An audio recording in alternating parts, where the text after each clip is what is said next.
देखिए, जैसा कि आपको विदित है कि पिछले हफ़्ते 10 दिन में कुछ ऐसी घटनाएँ हो गई थी कि कुछ लोगों की नहरों में नहाने के कारण मृत्यु हो गई थी।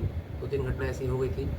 तो इस संबंध में पहले तो सभी को समझाइश की जा रही थी कि नहरों में नहाना वर्जित है और पर्टिकुलरली जिन लोगों को तैरना नहीं आता है, उनको तो बिल्कुल भी किसी भी स्थिति में नहर में नहीं उतरना चाहिए। और वैसे भी इन जनरल नहर है वो खेती वगैरह इत्यादि के लिए इस्तेमाल की जाती हैं। तो समझाइश के द्वारा लोगों को बताया जा रहा था।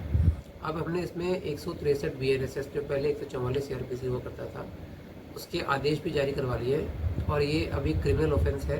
अगर कोई व्यक्ति नहरों में नहाएंगे तो उनके विरुद्ध नियमानुसार कार्रवाई की जाएगी। और मेरा व्यक्तिगत तौर पे सबसे निवेदन भी है, अपील भी है, क्योंकि पहले भी कई घटनाएं हो गई हैं और बच्चे गर्मी में या कुछ लोग गर्मी में नहरों में उतर जाते हैं, फिर बाद में घटनाएं हो जाती हैं, तो एक बड़ा लॉस हो जाता है फैमिली को। तो इस प्रकार की चीज़ों से बचें। सर, पिछले सप्ताह के अंदर हमने देखा है कि 3-4 लोग इसमें डूबने से मरे हैं। तो कुछ ऐसे भी है कि उस पे सर्विलांस जैसे कोई ठीकरी पहरा रखने का या इस तरह का प्रावधान ये है? बिल्कुल हमने टिकरी पैरा के लिए भी जो सरपंच वगैरह हैं, गाँव के मौजूद व्यक्ति हैं, उनसे बात भी करी है। क्योंकि वैसे तो पुलिस की अपनी जो राइडर पीसीआर वो पेट्रोलिंग करती हैं, बट क्योंकि इलाका काफ़ी बड़ा होता है और नहर काफ़ी लंबी होती है, तो हर जगह मतलब पुलिस की डिप्लॉयमेंट करना थोड़ा मुश्किल हो जाता है। और गाँव के अगर लोग रहते हैं तो वो जानते हैं कि कौन व्यक्ति कहाँ पर है, कब आ रहा है, कब जा रहा है, उनकी भी पूर्ण मदद ली जा रही है। और निवेदन सभी से यही है, फिर से मैं ये करना चाहूँगा कि इस प्रकार की गतिविधियों से बचें। कुछ लोग सर पुलिस के साथ बदतमीजी भी करते हैं नहरों में नहाने को लेकर ना, तो ऐसे लोगों पे क्या एक्शन नहीं, रहेगा? देखिए, इस प्रकार की 1-2 घटना मेरे सामने भी आई थी, जिसमें लोग जिनको मना किया गया उन्होंने कुछ बहस करने का भी प्रयास किया। तो इन सबसे अभी शुरुआत में सबसे निवेदन यही है कि अगर कोई पुलिस कर्मचारी इस प्रकार की कोई बात कह रहे हैं तो अपने निजी स्वार्थ के लिए तो कह नहीं रहे हैं, ये तो एक पब्लिक बेनिफिट, पब्लिक गुड के लिए ही कह रहे हैं, क्योंकि पहले भी काफ़ी घटनाएँ हो रखी हैं। तो विनम्र निवेदन ये भी सभी से रहेगा। लेकिन साथ के साथ मैं ये भी बताना चाहूँगा, क्योंकि हमने 163 बीएनएसएस के ऑर्डर भी इसमें जारी करवा दिए हैं, जो पब्लिक गुड के लिए हैं, सबके बेनिफिट के लिए, भलाई के लिए ही हैं। तो विनम्रतापूर्वक निवेदन यही है कि उनकी अनुपालना करें और नहरों में नहाने से बचें।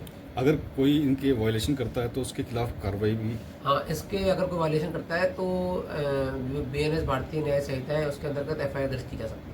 ठीक है सर। फतेहाबाद जिले को नशा मुक्त घोषित करने के लिए पुरजोर प्रयास लगाया हुआ है हर प्रकार से, जिसमें जो नशा तस्करी करते हैं, नशा बेचने वालों के खिलाफ पूरा हम कार्रवाई करते हैं।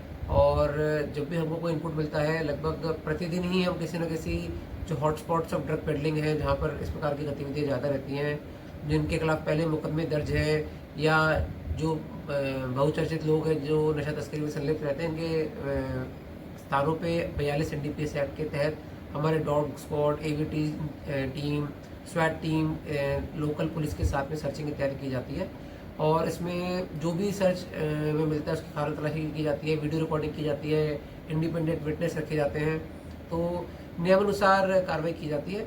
और अगर कोई किसी प्रकार की संबंधित संदिग्ध वस्तु मिलती है तो एनडीपीएस एक्ट या अन्य संबंधित एक्ट के अंतर्गत कार्रवाई की जाती है। तो आज जाखल में भी कुछ ऐसी जो एक्टिविटीज़ हुई हैं उसमें कुछ मिला है सर? देखिए, मॉर्निंग में तो अभी तक इसमें कोई संदिग्ध वस्तु नहीं मिली थी, लेकिन अभी भी वो इन्वेंट्री को एवेल्युएट कर रहे हैं। अगर कोई उसमें से ऐसी संदिग्ध वस्तु मिलती है, या मान लीजिए कोई आरोपी है जिसके विरुद्ध पहले कोई ऐसी एफआईआर दर्ज हो जिसमें अरेस्टिंग इत्यादि कोई पेंडिंग हो, तो अगर कुछ ऐसा होगा तो आपको बता दिया जाएगा। ठीक है।